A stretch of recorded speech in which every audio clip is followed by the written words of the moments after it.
si ovako dobar smještaj našao za toliko male pare?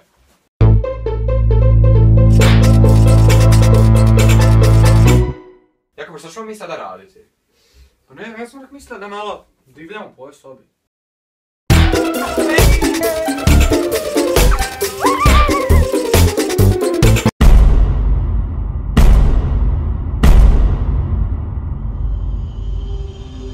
Što? Gdje sam ja? Gdje je Niko?